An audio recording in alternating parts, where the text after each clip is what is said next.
नमस्कार दोस्तों, मैं K M. Saini, lecturer mechanical production engineering, government Ramchandra Khetan polytechnic college Jaipur, आप सभी का ई लेक्चर की इस कड़ी में आपका स्वागत करता हूं। आज हम बात करेंगे मेटल फॉर्मिंग प्रोसेसेस जो हैं, इनका क्लासिफिकेशन कैसे किया जाता है, किस आधार पे किया जाता है और वो कितने प्रकार के होते हैं।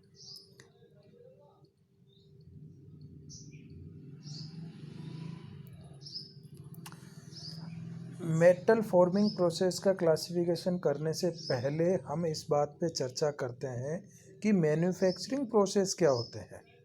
मैन्युफैक्चरिंग प्रोसेस वो प्रोसेस होते हैं जिनके द्वारा किसी भी रॉ मटेरियल को किसी भी यूजफुल प्रोडक्ट में बदला जाता है, उस पे वो संक्रियाएं करके या वो प्रक्रम करके या प्रोसेस करके उस प्रोडक्ट को किसी यूजफुल प्रोडक्ट में बदला जाता है।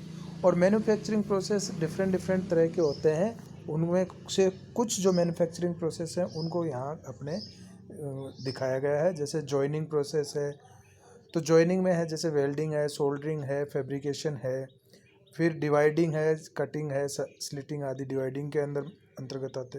कोटिंग प्रोसेसेस हैं, मॉडिफिकेशंस हैं कि आप किसी प्रोडक्ट में कोई अल्ट्रेशन करके उसको अदर वर्क के लिए भी यूजफुल बना रहे हो। फिर है फॉर्मिंग प्रोसेस है और शेपिंग प्रोसेस है।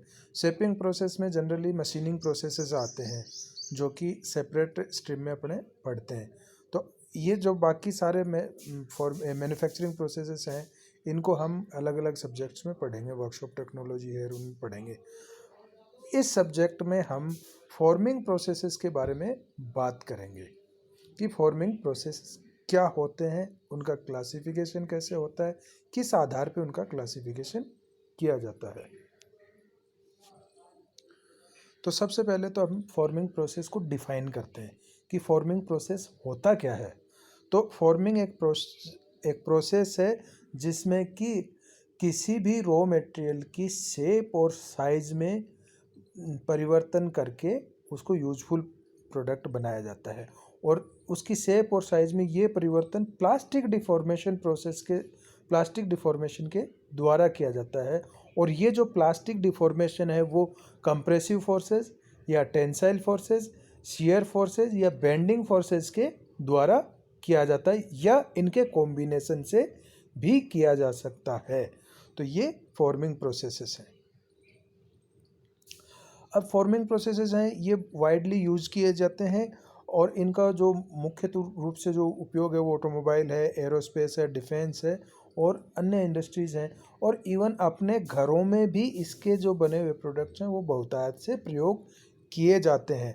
हम अपनी डेली लाइफ में देखते हैं कि किचन में जो अपने जो थाली है, भगोनी है, प्रेशर कुकर है, ग्लास है, कटोरी है, ये सारे मेटल फॉर्मिंग प्रोसेस के द्वारा ही बनाए जाते हैं।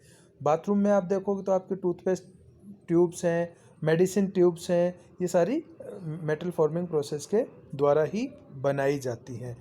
और बहुत सारे आर्टिकल्स हैं, जैसे आप अपने जो स्ट्रक्चरल आइटम्स हैं, रेल्स हैं, गर्डर्स हैं, चैनल्स हैं, सेक्शंस हैं, ये सारे के सारे मेटल फॉर्मिंग के द्वारा ही बनाए जाते हैं।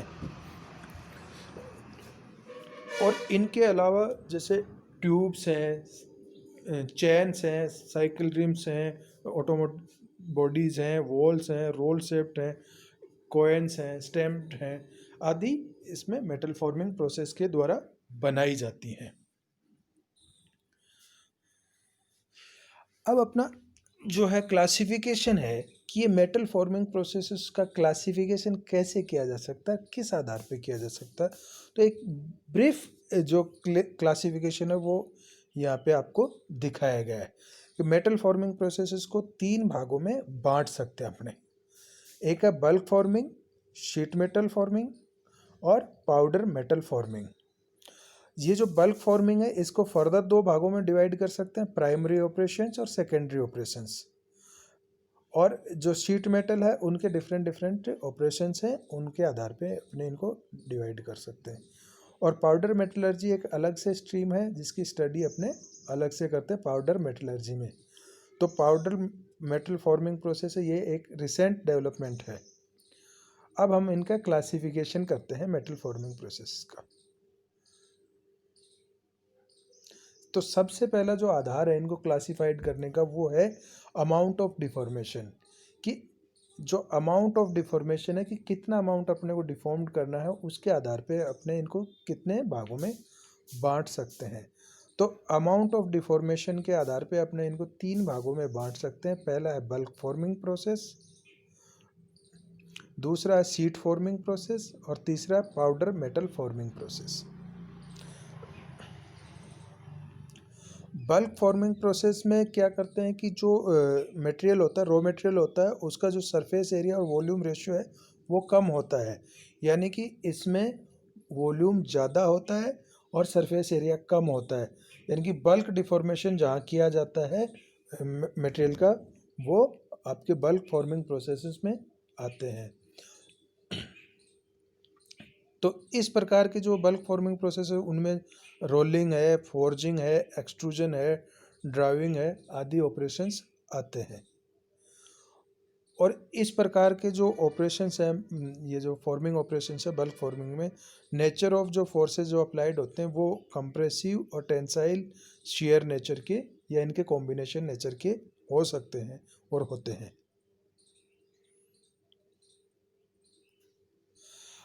अब जो बल्क फॉर्मिंग प्रोसेसेस है इसको फर्दर 2 ग्रुप में डिवाइड किया जा सकता है, प्राइमरी और सेकेंडरी ऑपरेशंस। प्राइमरी ऑपरेशंस तो वो इंटरमीडिएट ऑपरेशंस हैं जो कि कास्ट इनगोट्स को जो इंटरमीडिएट प्रोडक्ट्स में बदलती हैं, जैसे बार है, सीट्स है, प्लेट्स है, ट्यूब्स है। जो अपने कास्टिंग से स्लैब्स, इनगोट्स और बिलेट्स जो आई हैं उनको इंटरमीडिएट प्रोडक्ट्स में जैसे सीट्स है, प्लेट्स है, ट्यूब्स है आदि में बदल दिया जाता है। और ये जो इंटरमीडिएट प्रोडक्ट हैं ये एंड यूज प्रोडक्ट नहीं है, इनको फर्दर ऑपरेशन करके एंड यूज प्रोडक्ट्स में बदला जाता है। फिर जो सेकेंडरी ऑपरेशंस हैं तो इसमें जो इंटरमीडिएट प्रोडक्ट्स जो होते हैं, जो प्राइमरी ऑपरेशंस के इंटरमीडिएट प्रोडक्ट्स हैं उनको फाइनल प्रोडक्ट्स में कन्वर्ट किया जाता है। तो ये सेकेंडरी ऑपरेशंस कहलाते हैं। इसमें फोर्जिंग है, एक्सट्रूजन है, साइजिंग है, ड्राइंग है, एट्सेट्रा आती हैं। फिर है दूसरा जो है sheet forming. Sheet metal forming involves application of tensile and shear force predominantly. इस प्रकार जो शीट मेटल वाले में जो शियर फोर्स और जो टेंसाइल फोर्सेस हैं वो ज़्यादा वर्क करते हैं और इनसे वर्क किया जाता है। तो इनसे शीट मेटल शीट्स पे, प्लेट्स पे और स्ट्रिप्स पे वर्क किया जाता है और इनसे यूजफुल प्रोडक्ट बनाए जाते हैं। शीट मेटल जो ऑपरेशंस है वो मोस्टली हाइड्रोलिक और मैकेनिकल प्रेसेस पे किए जाते हैं और जो इनका जो टूल सेट होता है उसको डाई और पंच कहते हैं। और इसके जो शीट मेटल ऑपरेशंस है इनमें जो शीट्स होती हैं उन पे अपने डिफरेंट डिफरेंट शेप से बनाई जाती हैं।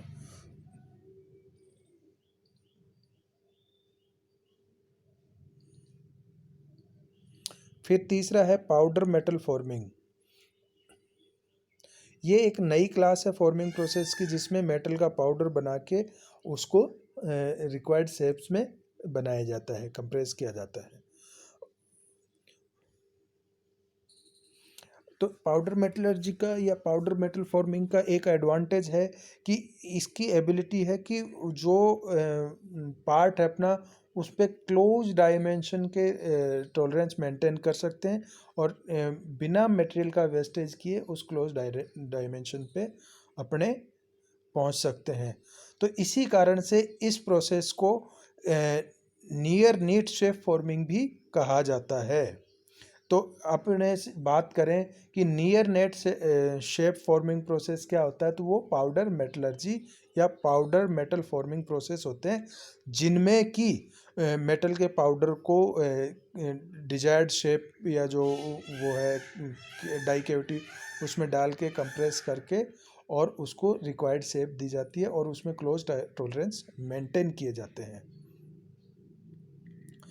मटेरियल कंपोजिशन को इसमें एडजस्ट किया जा सकता है। पाउडर फॉर्म में होता है मेटल, तो इसमें मटेरियल की कंपोजिशन को एडजस्ट करके डिजायर्ड मैकेनिकल प्रॉपर्टीज़ इसमें प्राप्त की जा सकती हैं। और इस प्रकार के जो प्रोडक्ट हैं उनकी जो फॉर्मेबिलिटी है वो जो कन्वेंशनल जो रोट प्रोडक्ट हैं या रोट मटेरियल्स जो हैं उनके मुकाबले में ज़्यादा होती है। तो इस वजह से इस प्रोसेस के पॉपुलर होने का कारण ये भी है। लेकिन इसका एक डिसएडवांटेज है कि जैसे पाउडर फॉर्म में होता है तो जब वो कंप्रेस्ड होता है तो उसमें पोरोसिटी रह जाती है या रहने के चांसेस रहते हैं। तो पोरोसिटी अगर उस प्रोडक्ट में आ गई तो उस प्रोडक्ट की स्ट्रेंथ कम हो जाएगी, डक्टिलिटी भी कम हो जाएगी और उसकी कोरोजन रेजिस्टेंस भी कम हो जाएगा, जिसके कारण से उसके प्री मैच्योर फेलियर के चांसेस बढ़ जाएंगे।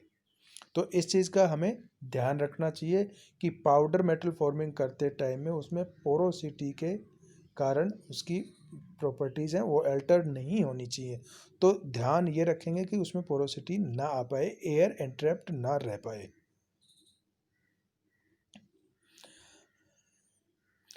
अब दूसरा जो आधार है इनके मेटल फॉर्मिंग प्रोसेसेस को क्लासिफाई करने का वो है कि डिफॉर्मेशन फोर्सेस जो है वो किस नेचर के हैं या nature of the deformation force applied on the material. इस आधार पर फॉर्मिंग जो है वो निम्न भागों में विभाजित की जाती है। पहला है फॉर्मिंग बाय कंप्रेसिव फोर्सेस या कंप्रेसिव स्ट्रेसेस। तो इस प्रकार के जो प्रोसेस होते हैं उनमें कंप्रेसिव फोर्सेस लगाकर या कंप्रेसिव स्ट्रेस डेवलप करके मेटल को प्लास्टिक डिफॉर्म्ड किया जाता है और उसका फॉर्मिंग की जाती है। जैसे रोलिंग है, एक्सट्रूजन है, फोर्जिंग है, कोइनिंग है। नेक्स्ट जो है वो है forming by tensile and compressive stress.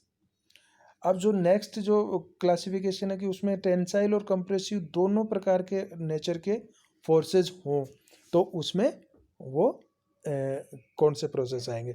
तो इसमें आती है डीप ड्राइंग और स्पिनिंग प्रोसेस आते हैं, जिसमें टेंसाइल और कंप्रेसिव दोनों प्रकार के स्ट्रेसेस डेवलप होते हैं। फिर तीसरा है फॉर्मिंग अंडर टेंसाइल स्ट्रेसेस, कि भाई जिसमें कि जो टेंसाइल स्ट्रेसेस है उनके द्वारा अपने उनकी फॉर्मिंग की जाती है। तो इसमें जो है वो प्रोसेस आते हैं, स्ट्रेच फॉर्मिंग है, स्ट्रेचिंग है, एक्सपांडिंग है, जिसमें टेंसाइल फोर्सेस के द्वारा उनका स्ट्रेचिंग की जाती है और उनको एक्सपांड किया जाता है। नेक्स्ट जो है फॉर्मिंग बाय बेंडिंग और शेयरिंग स्ट्रेसेस। जो नेक्स्ट जो कॉम्बिनेशन है वो है कि बेंडिंग और शेयरिंग स्ट्रेस के कॉम्बिनेशन से उनकी फॉर्मिंग की जाती है।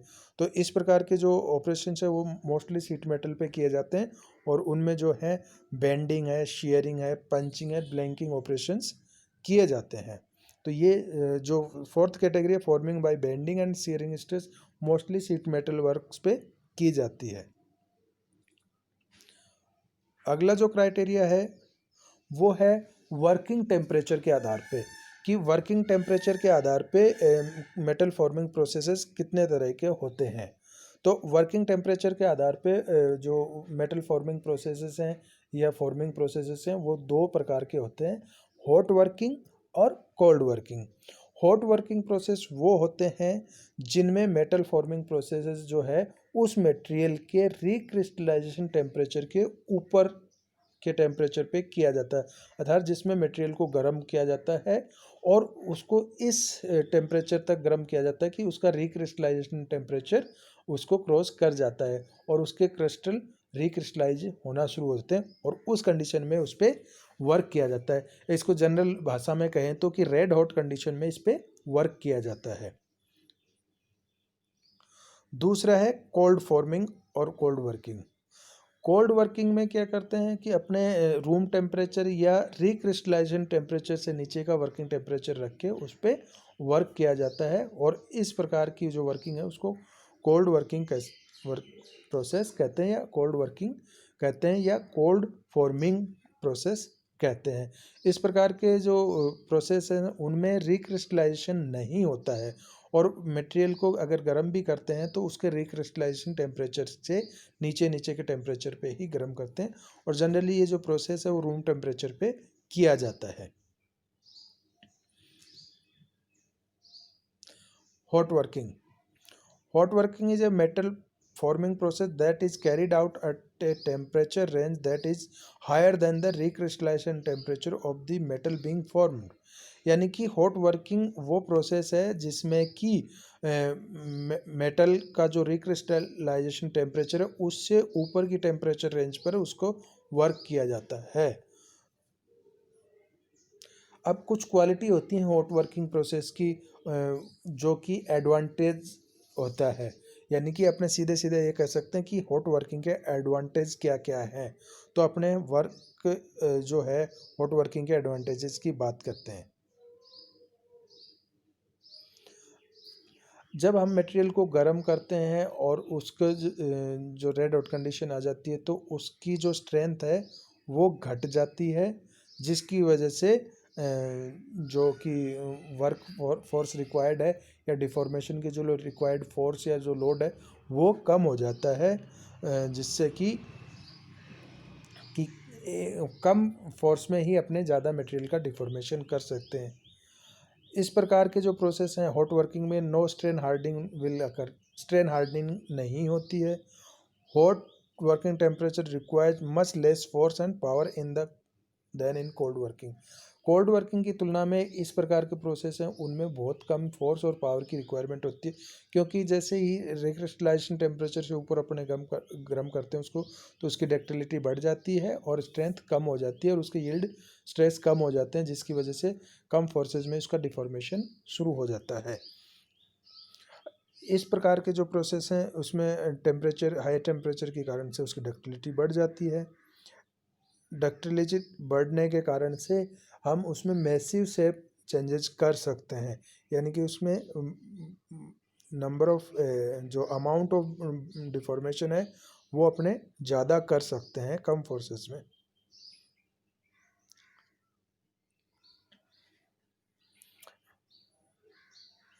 जैसा कि आपने देखा कि जो हॉट वर्किंग कंडीशंस जो होती है उसमें जब रिक्रिस्टलाइजेशन होता है तो जो पोरोसिटी और वैकेंसीज जो डिफेक्ट्स होते हैं उस मटेरियल में वो वाइप आउट होना शुरू हो जाता है रिक्रिस्टलाइजेशन के कारण। तो उससे पोरोसिटी कम हो जाती है और वैकेंसी डिफेक्ट से वाइप आउट या मार्जिनलाइज हो जाते हैं। हॉट वर्किंग में क्या होता है, जो पुराने जो कास्ट ग्रेन स्ट्रक्चर्स हैं वो डिस्ट्रॉय होकर नए ग्रेन स्ट्रक्चर्स बनते हैं, और इससे जो ग्रेन स्ट्रक्चर बनते हैं वो कि पूरे के पूरे सिमिलर या आइसोट्रोपिक ग्रेन स्ट्रक्चर बनते हैं। इसके कारण से जो वर्क हार्डनिंग के कारण जो डक्टिलिटी का लॉस होता है वो इसमें नहीं होता है। कोल्ड वर्किंग में क्या करते हैं, जब उस पर वर्क करते हैं तो उसकी सरफेस हार्डनिंग या स्ट्रेन हार्डनिंग हो जाती है, उसकी वजह से उसकी डक्टिलिटी का लॉस होता है। ऐसा लॉस हॉट वर्किंग में नहीं होता है। अब कुछ ऐसे उसके जो फंक्शन क्वालिटीज़ हैं जो कि उसके डिसएडवांटेज के तौर पे देखी जाती हैं हॉट वर्किंग के, तो वो क्या है। तो सबसे पहला तो है पुअर सरफेस फिनिश। ये पुअर सरफेस फिनिश क्यों होती है, क्योंकि जब उसको गर्म करते हैं मटेरियल को और रिक्रिस्टलाइजेशन टेम्परेचर से ऊपर की रेंज में उसको गर्म करके रखते हैं तो मेटल के ऑक्साइड्स बनना शुरू होते हैं, और मेटल के ऑक्साइड बनते हैं तो वर्किंग जब करते हैं तो वो ऑक्साइड सरफेस से लेयर के रूप में रिमूव होते हैं। उसकी वजह से मटेरियल लॉस्ट होता है और सरफेस फिनिश अच्छी नहीं बनती है।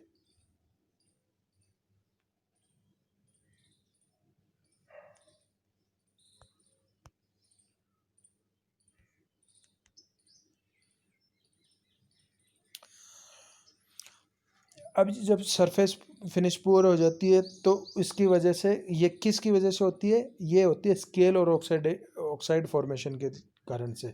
जब हाई टेम्परेचर इन्वॉल्व होते हैं तो एनवायरनमेंट में जो गैसेज होती हैं वो मेटल से रिएक्ट करके उस पर स्केल्स और ऑक्साइड की लेयर फॉर्म करती हैं, जिस वजह से ये मटेरियल लॉस होता है और उसकी सरफेस फिनिश खराब होती है।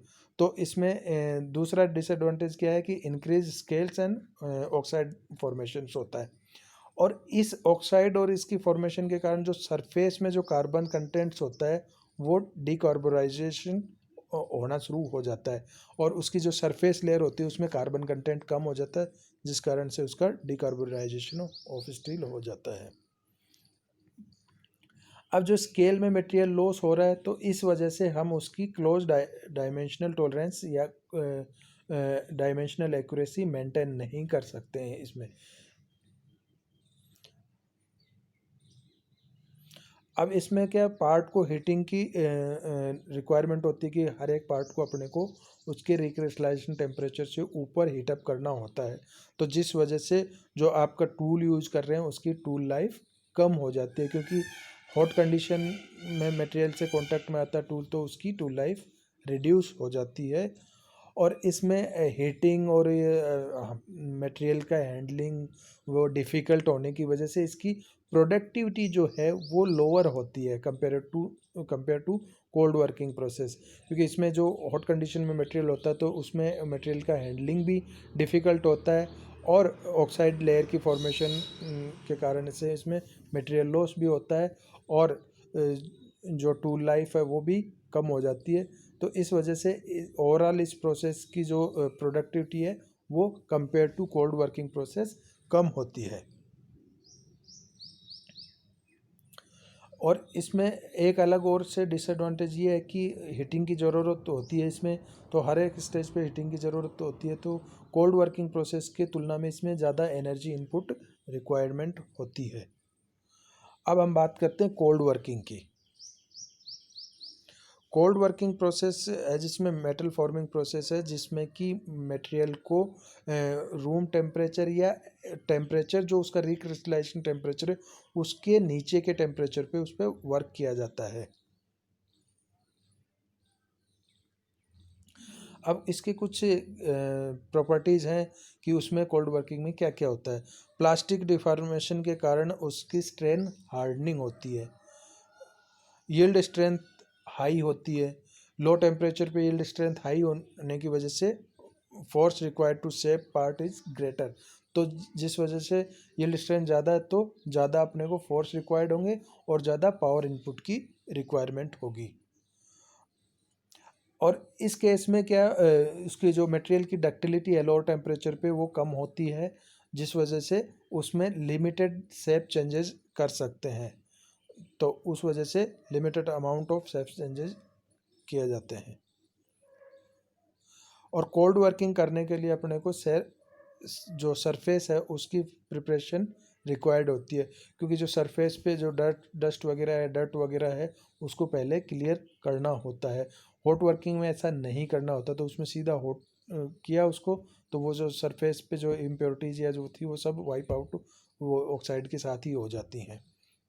और इसमें डक्टिलिटी कम होने के कारण जो है मटेरियल में जो हायर फोर्सेस रिक्वायर्ड हैं डिफॉर्मेशन के लिए, और वर्क करने के बाद में उसकी फर्दर डक्टिलिटी में डिक्रीज हो जाता है, जिसके कारण से उसकी ज़्यादा शेप चेंजेस नहीं किया जा सकता, और उसमें स्ट्रेंस हार्डनिंग हो जाती है और रेजिडुअल स्ट्रेसेस रह जाते हैं। तो उनको दूर करने के लिए हमें उसका हीट ट्रीटमेंट करना होता है।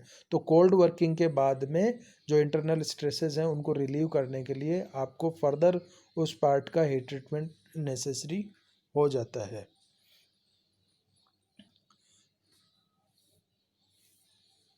अब कुछ प्रॉपर्टी ऐसी हैं जो कि कोल्ड वर्किंग का एडवांटेज के रूप में देखी जाती हैं कि वो क्या होते हैं। अभी तक अपन ने जो प्रॉपर्टी कोल्ड वर्किंग के बारे में बात की थी वो उसके डिसएडवांटेजेस के तौर पे देख रहे थे कि भाई उसमें साइज लिमिटेशंस है अपने पास में, डक्टिलिटी रिड्यूस हो जाती है, उसमें यील्ड स्ट्रेंथ हाई होने की वजह से मोर फोर्सेज और मोर पावर रिक्वायरमेंट होता है, सरफेस प्रिपरेशन की ज़रूरत होती है।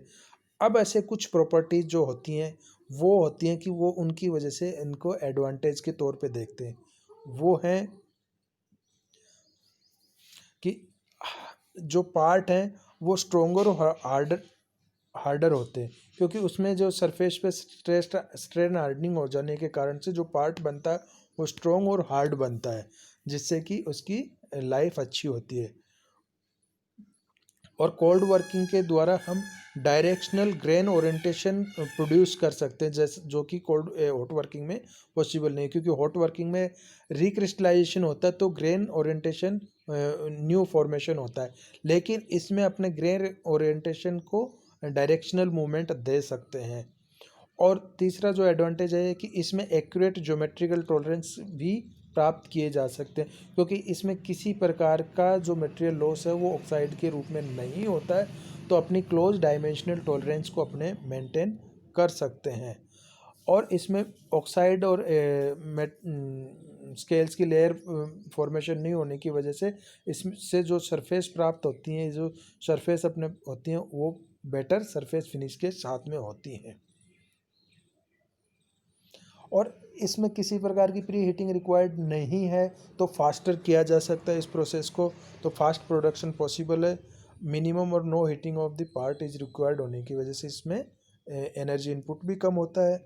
और total amount energy expanded in much lower in cold working than the hot working, क्योंकि हॉट वर्किंग में अपने को हीटिंग के लिए अलग से एनर्जी रिक्वायरमेंट थी, लेकिन यहाँ कोल्ड वर्किंग में हीटिंग के लिए इतनी एनर्जी रिक्वायर्ड नहीं होती है। तो ओवरऑल जो कंपैरिजन करते हैं तो उसमें हम देखते हैं कि हॉट वर्किंग में एनर्जी इनपुट ज़्यादा रहता है और कोल्ड वर्किंग में एनर्जी इनपुट कम रहता है।